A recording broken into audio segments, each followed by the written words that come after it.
இப்போலாம் கருவேப்பிலை கூட ஹேருக்கு நல்லது, ஸ்கின்னுக்கு நல்லதுன்னு நிறைய பேர் சாப்பிட்டு வராங்க. ஆனா இந்த கொத்தமல்லியை நம்ம கண்டுக்கிறதே இல்ல.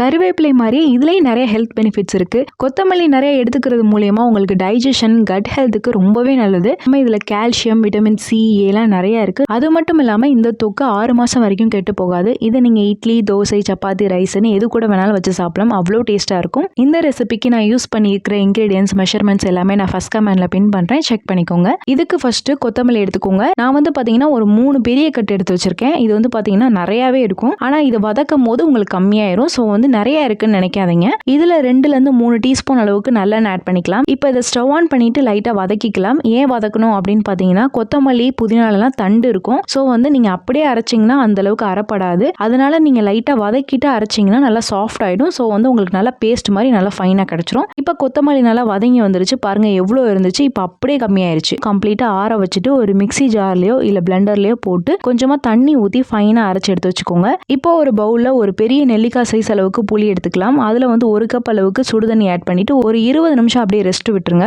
அதுக்கப்புறம் அந்த புளியை நல்லா பிசைஞ்சிட்டு ஒரு மிக்ஸி ஜார்லயோ பிளெண்டர்லயோ போட்டு நல்லா ஃபைனா அரைச்சு எடுத்துக்கலாம். இப்போ இந்த புளியை நல்லா கம்ப்ளீட்டா வடிச்சு எடுத்துக்கோங்க. இது வந்து ஆப்ஷனல் தான். கல்லு மண்ணு தூசி இருக்க கூடாதுன்றதுக்காக நான் வடிச்சு எடுத்திருக்கேன். இப்போ இன்னொரு பேன்ல 1 டேபிள் ஸ்பூன் அளவுக்கு கடுகு, 1 டேபிள் ஸ்பூன் அளவுக்கு சீரகம், 1/2 டேபிள் ஸ்பூன் அளவுக்கு வெந்தயம், 2 டேபிள் ஸ்பூன் அளவுக்கு வரமல்லி இதெல்லாம் ஆட் பண்ணிட்டு நல்லா வறுத்து எடுத்துக்கோங்க. கடுகு மட்டும் நல்லா வெடிச்சு வரணும். மத்த எல்லாமே நல்லா செவந்து வந்த பின்னாடி ஸ்டவ் ஆஃப் பண்ணிட்டு இறக்கிட்டு கம்ப்ளீட்டா ஆற வச்சுட்டு ஒரு மிக்ஸி ஜார்ல போட்டு நல்லா கொரகொரப்பா அரைச்சு எடுத்து வச்சுக்கோங்க. இந்த மசாலாவை நீங்க எல்லா தொக்குக்கும் ஊறுகாக்கும் யூஸ் பண்ணிக்கலாம். இப்போ நீங்க எந்த பாத்திரத்துல தொக்கு செய்ய போறீங்களோ அதுல 1/4 லிட்டர் அளவுக்கு நல்லெண்ணெய் ஆட் பண்ணிக்கலாம். அதுல 1/2 டீஸ்பூன் அளவுக்கு கடுகு, 1/2 டீஸ்பூன் அளவுக்கு சீரகம், கொஞ்சமா கருவேப்பிலை, 20ல இருந்து 25 பல் பூண்டு ஆட் பண்ணிக்கலாம். பூண்டு நல்லா வதங்கி வந்ததும் நம்ம அரைச்சு வச்சிருக்க கொத்தமல்லி பேஸ்ட் ஆட் பண்ணிக்கலாம். ஆட் பண்ணிட்டு நம்ம ரெடி பண்ணி வச்சிருக்க புளி ஆட் பண்ணிக்கலாம். அதுக்கப்புறம் 1 டீஸ்பூன் அளவுக்கு கல்லுப்பு ஆட் பண்ணிட்டு 1/2 டீஸ்பூன் அளவுக்கு மஞ்சள் தூள், 2ல இருந்து 4 டீஸ்பூன் அளவுக்கு மிளகாய் தூள், 1/2 டீஸ்பூன் அளவுக்கு பெருங்காயத்தூள், 1 டீஸ்பூன் அளவுக்கு வெல்லம் டேஸ்ட் பேலன்ஸ் பண்றதுக்காக ஆட் பண்ணிருக்கேன். வேண்டானா ஸ்கிப் பண்ணிக்கலாம். இப்போ நம்ம அரைச்சு வச்சிருக்க பொடியில இருந்து 3ல இருந்து 4 டீஸ்பூன் அளவுக்கு ஆட் பண்ணிக்கோங்க. மிச்சம் இருந்தா நீங்க அடுத்து யூஸ் பண்ணிக்கலாம். இப்போ இது எல்லாத்தையுமே சேர்த்துட்டு நல்லா மிக்ஸ் பண்ணிக்கோங்க.